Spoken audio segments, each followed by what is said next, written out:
have not seen any traction. We have not seen any real sense of urgency to address this issue. We listen to the broadcast of Mr. President, the President of the Federal Republic of Nigeria. We listened to his broadcast. And when we had a meeting with him, we also told him that what he said is not far-reaching enough. Yes, we could take that as a baseline, but it is not far-reaching enough. And also the timeline that is also prescribed. Because you want to make intervention, and on this intervention, you are saying that it will come before the second quarter of 2024. How will Nigeria survive before then? So we said as well that, for example, the issue of buses, that we are providing about 3,000 buses for 36 states and FCT, that we felt that it is grossly inadequate. That for that 3,000, we can take that as a baseline, but we could do much more. Because Mr. President told the Nigerian public, the citizens, his subjects, that for 2 months that they have saved 1 trillion naira. So our members have been asking us, if government has saved 1 trillion naira for 2 months, and we are getting close to the end of the 3rd month, it means that by 3 months it will be 1.5 trillion naira. Why can't we use that money to completely attack this problem and reduce the sufferings of Nigeria? Why can't, for example, we have interaction with the state governments to let them understand that, okay, let us pause our fact sharing, let us collectively come together and resolve this problem and bring the tension that we are currently facing in the country and reduce the sufferings that Nigerians are currently facing. So if they pause it for 3 months and say, okay, this entire money, it's because we have had this problem, this subsidy issue for the last 30, 40 years. So the fact that what Labour are saying today, majorly, is palliatives and alternatives. So if we carry a while for just 3 months to say, okay, all the savings in 3 months, let us put it into area A, area B, area C. I think it will go a long way in assuaging the feelings of Nigerians.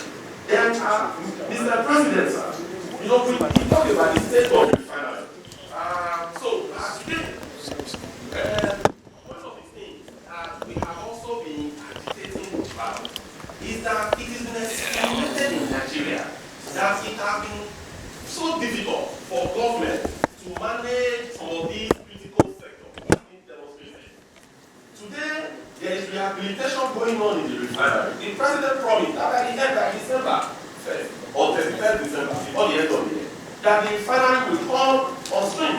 And they said that before the GCO and NLC, so we believe what they are saying. But the fact that we believe them, we are also going to be very pushy. Pengasan is an affiliate of TUC. And today I also doubled as the president of Pengasan. So one of the things we have been agitating, and also with NUPEN, that is an affiliate of NLC. So both Pengasan and NUPEN, we have been agitating over the years that fix this refinery, and after fixing it, you bring in the NLC model in running the refinery. One of the success stories, Mr. President, as you rightly know, that an institution that has been managed very well, that today the Nigerian government, we are reaping dividends year in, year out, has been the NLNG. So what we have been advocating, and we want you to also help us champion this, is that when the refineries are fixed, let us not go back to business as usual. When we fix the refinery, we should look for a model that is already working. And the energy model is a workable model that we could bring in. And we were also happy when we saw the committee set up by Mr. President on the energy subcommittee before he was sworn in. So in that committee, when we read the report, they also proposed that the energy model should be the way to go. And we are keen in on that. That is the direction and the way to go to make our refinery to continuously work.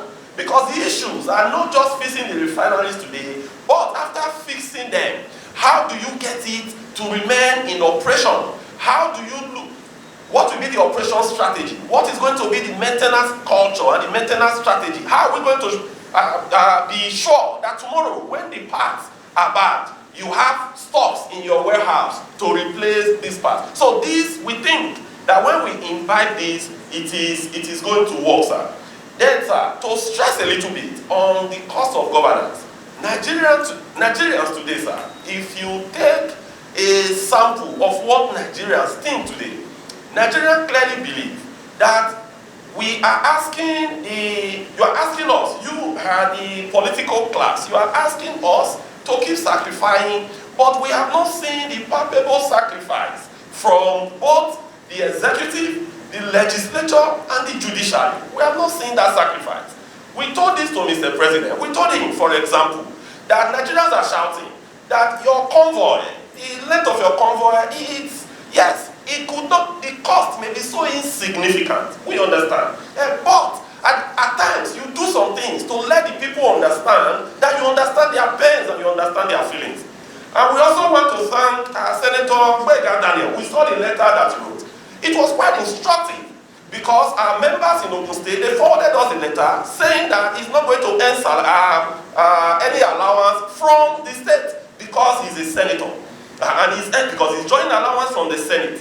But today we have a lot of former governors who sit in the Senate, who earn salaries from their states, and they still earn sitting in the Senate. I think if that is correct, those are some of the signals we need to show to the people. Those are some of the optics we need to let the people understand. That yes, we are asking you to tighten your belt. Yes, we are asking you to sacrifice. Yes, you are passing through this suffering. But these are some of the things we will do on our own to identify with you. Then coming to some of the recent issues that has happened. At times, some things are very necessary. We understand, distinguished senators, some things are necessary for us to do. But the timing of some of the decisions we also make infuriates the people. And when the people put pressure on the leadership, it will be difficult for us to fold our arms and not to act. For example, the issue of the 70 billion, and I will stop here. Let's assume it is clearly, stated in the act, is in the law, it is something we need to do. But at times, if we could have tarried a little while to say, okay, what we can do is, let us face the issues affecting the people. We can address this even 3 weeks, 1 month, 2 months away.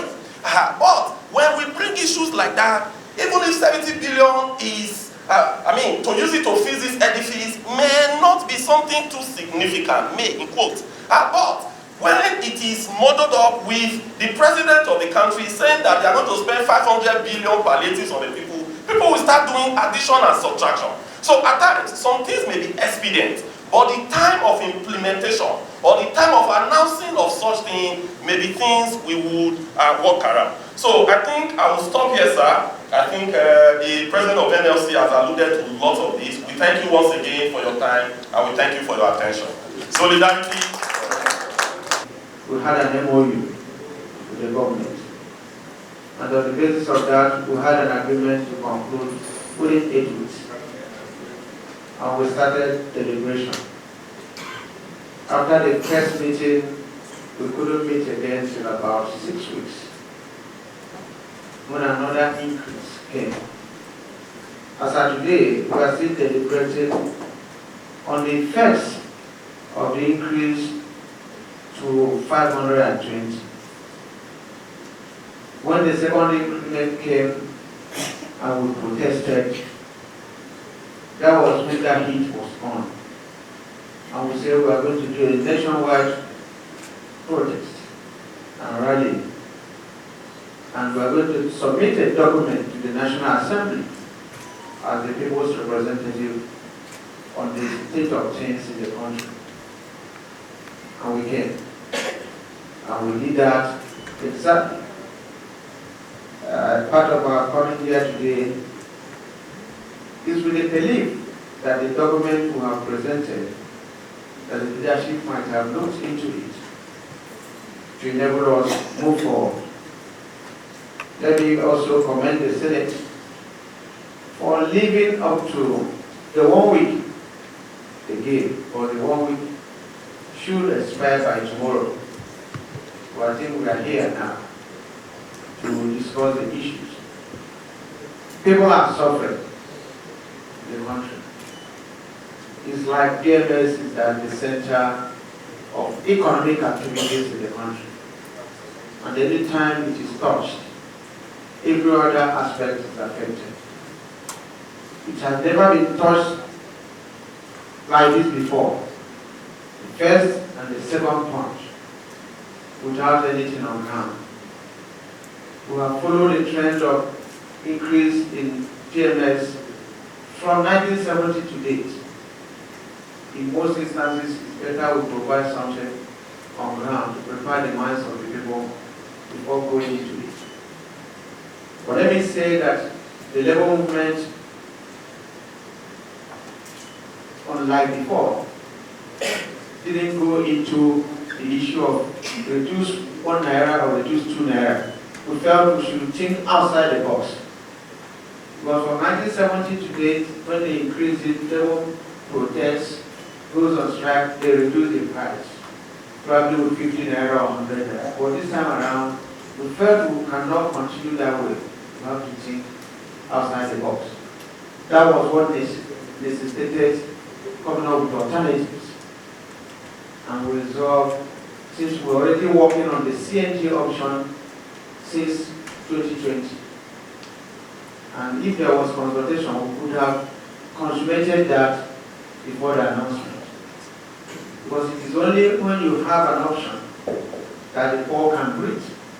Our agreement with government in 2020, the CNG was being targeted at 90 naira per litre, as an alternative to PMS that was at 185 there.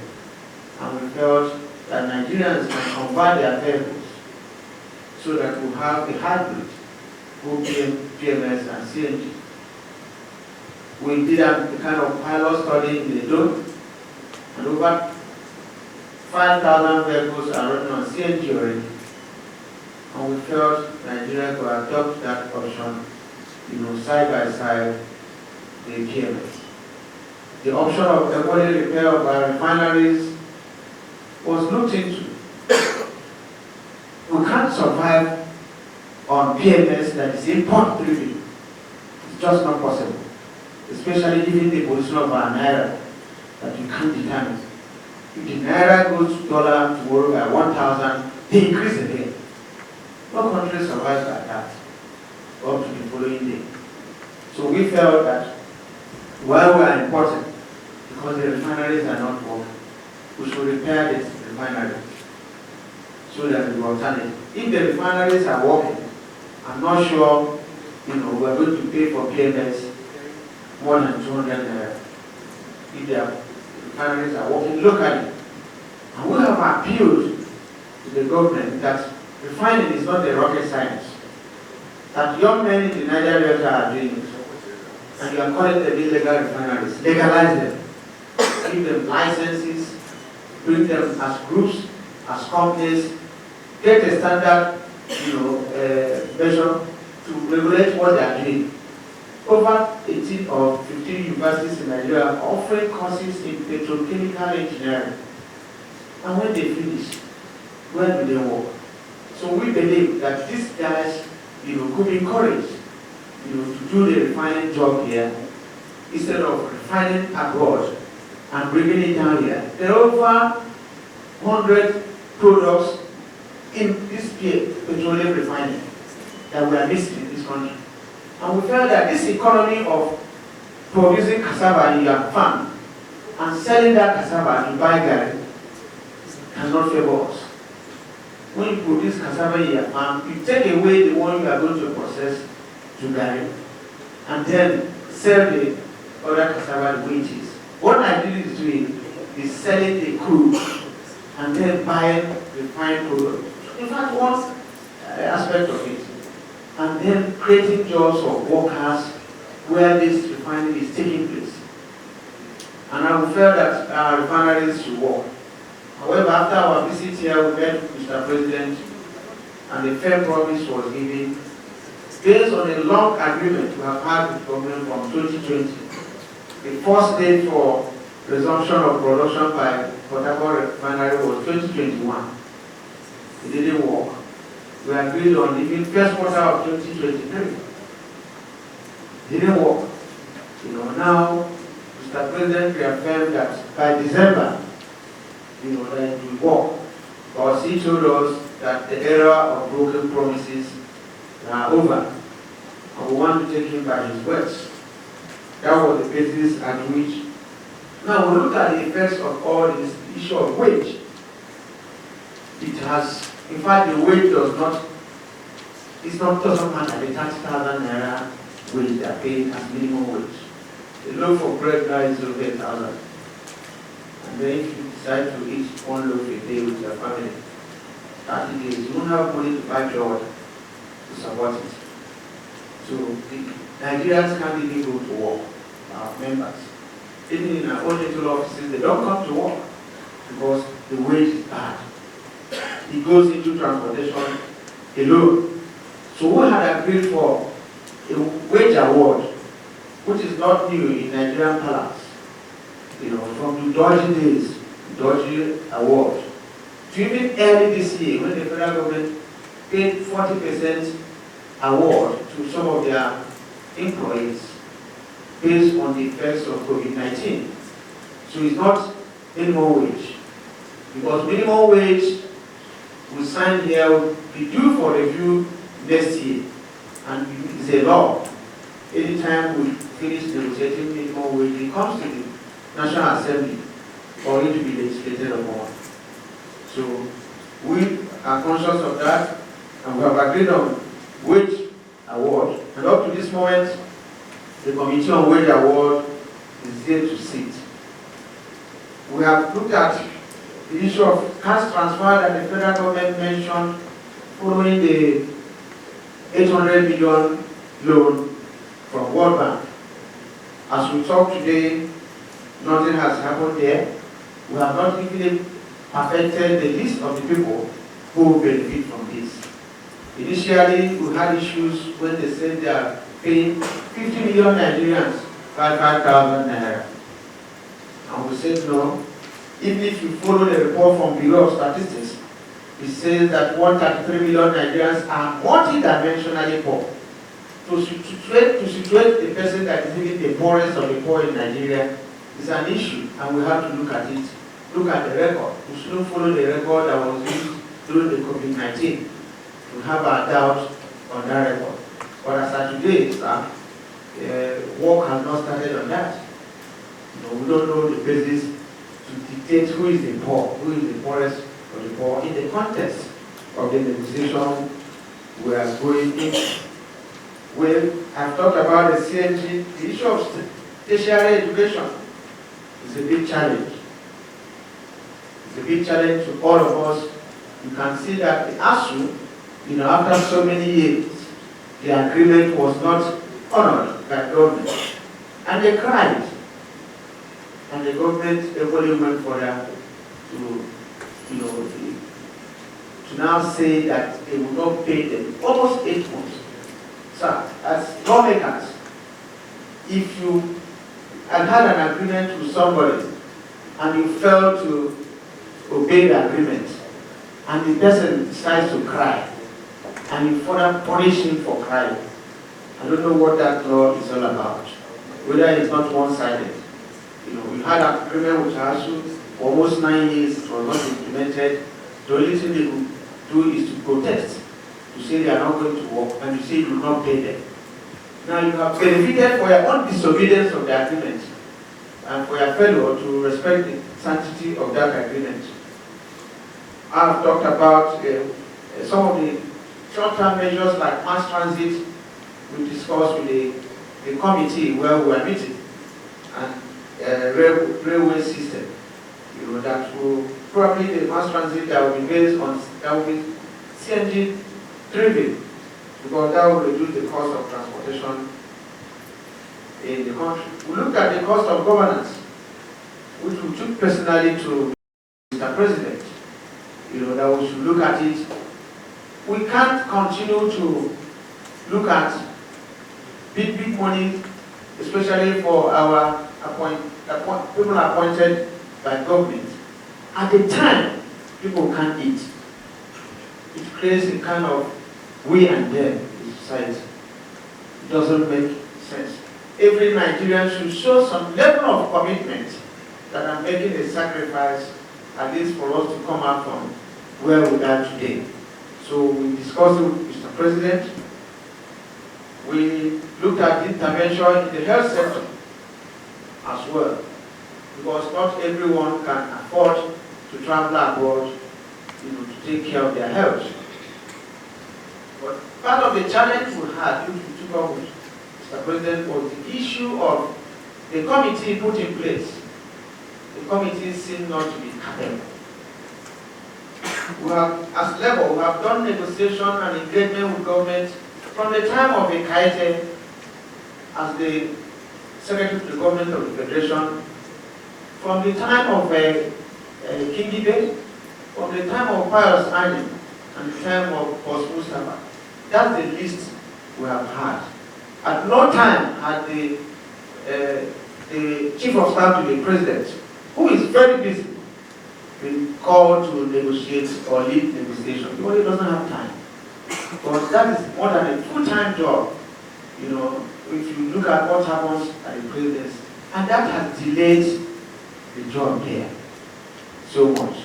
Even after that our protest up to now, the meeting has not been reconvened. Although Mr. President promised that he is going to restructure a mechanism for which we are engaging with government, so that things could, be treated fast. So we suggest that, or we still plead, that you put your heads together with Mr. President, so that we can have a committee that is meeting. But this is like an emergency. People are still threatened, people are suffering, and we are seen as doing a meeting forever. That is not true, that we don't have mandate. Apart from the Chief of Staff to the President, the next person is an SA to the President on energy. And I don't think that is a full representative of the state, for us to handle this matter. So we have come to you to everybody, list this out so that we can facilitate this. I'm not here, if I continue to talk about the issue of VAT, inflation, and all that is happening in this country, I will be repeating myself, because you know better, as the representatives of the people. No matter what you are paid here, it will not be enough for you to give people 5,000 who are suffering, some of their constituents. So those are some of the reasons why we are here, and this thing cannot continue forever. But let me please say, sir, that the NLC and others that threatened us in a democracy, yesterday withdrew their threat that a rally is now a strike, that a rally is now being criminalized. And we have equally argued this, in some landmark judgments, especially the one that affected ANPP and Nigerian police. And it was clear that you can't stop Nigerians. In fact, Nigerians don't need police permit to hold their rally in this country. And I want to plead that we should not allow that to happen, where Nigerians cannot express their freedom of assembling freely, as people of Nigeria, because the court decided to say so. And when the court gave an order and said status quo remains, and it was wrong for another increase to have come up, because that was the cause of the problem, the increase. And one party to obey the issue of status quo remaining, and the other party should not obey it. I think we need to, everybody get the cause, to stand up, to know that they are Nigerians, for us to everybody look at the issue of the law and justice, so that we can carry the two side by side. I'm not sure the judges and the lawyers and Nigerians are not paying the same amount. If some people, by their privilege, some of us that earn better salary, won't, because of that, now lose sense that there are people that are earning 30,000 naira, and that there's no vehicle that you fill the tank with 30,000 now. And even if you do that with 30,000, it can last for 1 week. That's the situation we are living in. I don't need to repeat it. Let me stop here for my colleague to continue. Thank you very much for this attention given to us. God bless you, sir. Yeah, Nigerians, there is no way you can use 96 to 98% of your monthly earnings to service debts. So when the TUC president was speaking, he said that the president said he has saved 1 trillion in his speech. But the president did not tell you how many trillions he inherited as debts. So if somebody has inherited over 35 or 30 or 23 or 25 trillion as debts, and he saves 1 trillion, you will know that that goes to no issue. But we were just trying to emphasize that yes, we can do a lot if this thing is gone. We can service our debts, both internal and external debts, and at the same time, we can put the right framework for Nigerians to begin to see the dividends of democracy. Why I said that I have noticed determination on your part is that you did not start by trying to be violent. You need to have a country before you can have strike. You need to have a country before you can go on strike. You need to have a country before you can talk about palliative. This government is barely 2 months old. The president you have today is part and parcel of you. He had the opportunity to also lead strikes and riots, to struggle and suffer for democracy and freedom of speech. He had the opportunity to be a governor and put in place a lot of things. In fact, this independent power plant that we are having in Nigeria today was started by Tinubu when he was governor of Lagos State. Internally generated revenue that Lagos is having today, almost 60 billion. When he took over in 1999 as governor, they had about 600 million only. But he put the right framework in place. And today Lagos gets up to 59 billion or thereabout on a monthly basis. Nigeria has not been able to realize its potentials in terms of generating revenue.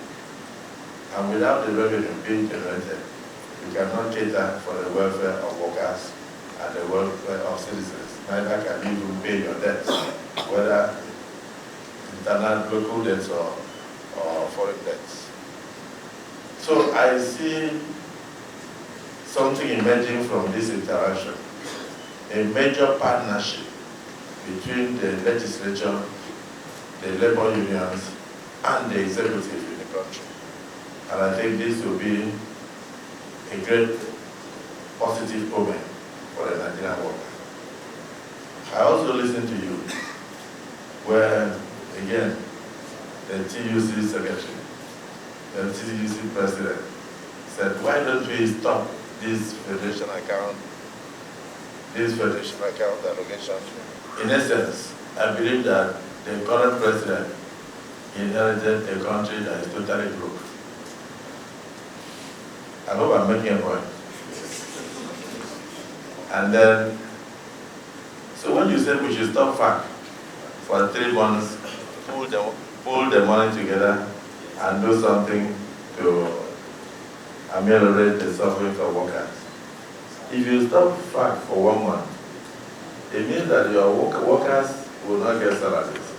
Recurrent expenses will come to an end. You enumerated what happened in 2001, what happened in 1999. You even mentioned what you agreed in 1977. So why has the problem lasted till today? You have all the solutions at your fingertips.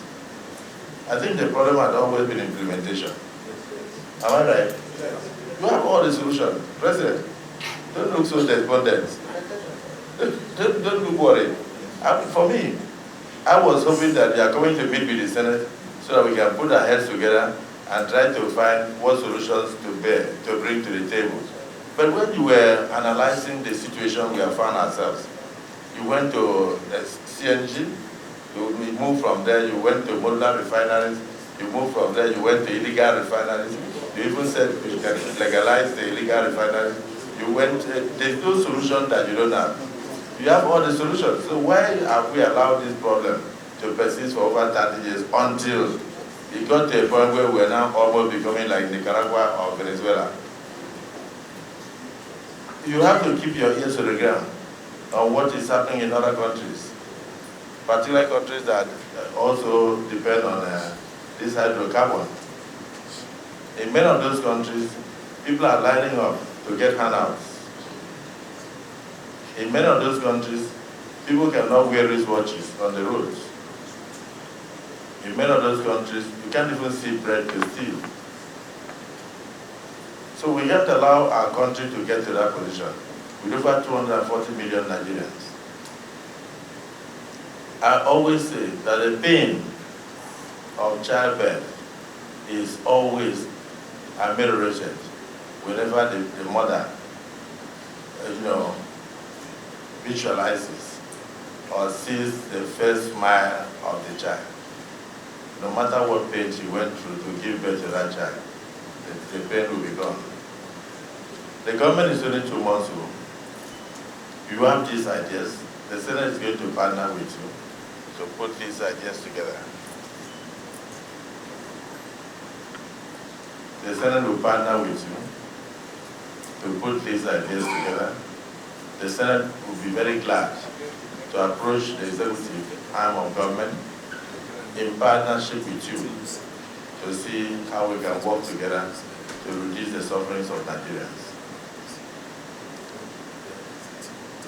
On the issue of 70 billion in the supplementary budget, I think that has been blown out of proportion.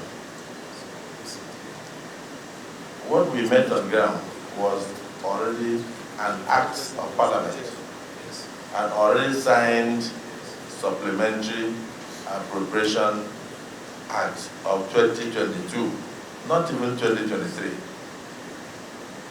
2022. It was Mr. President's idea that how can I raise more money to immediately tackle this, what we have found on ground. The last administration stopped the issue of subsidy in May 2015. So from June or July, there was nothing like subsidy any longer. So you and I, no matter your negotiations, you had agreed that subsidy will go at a point. And subsidy went before we came on board. Before the leadership of the Senate came on board, subsidy had gone. What we are faced with now is how do we tackle the effects of the removal of subsidy, which you agree must go, which every Nigerian knows must go.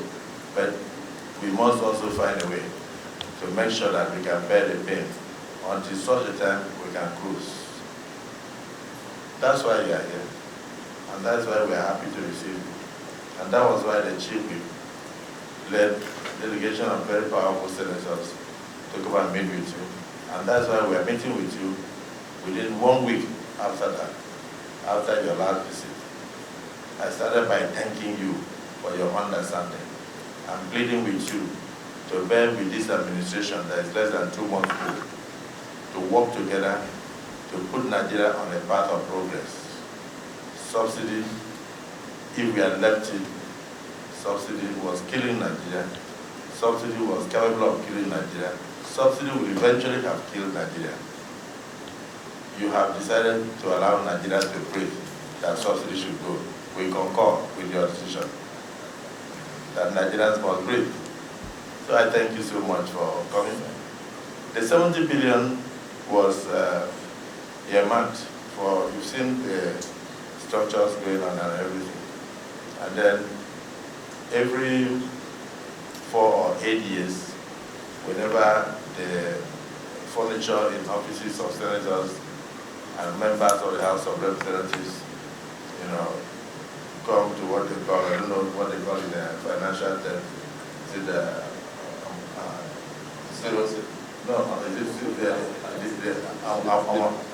amortized. When they come to zero value, they normally bought those things. And when they bought them, they tried to replace them. So this time, when this 10th Senate came, and the 10th National Assembly, they had nothing to work with, computers, nothing, even vehicles, nothing. We can't do oversight function with a NLC. So that money is not meant for senators.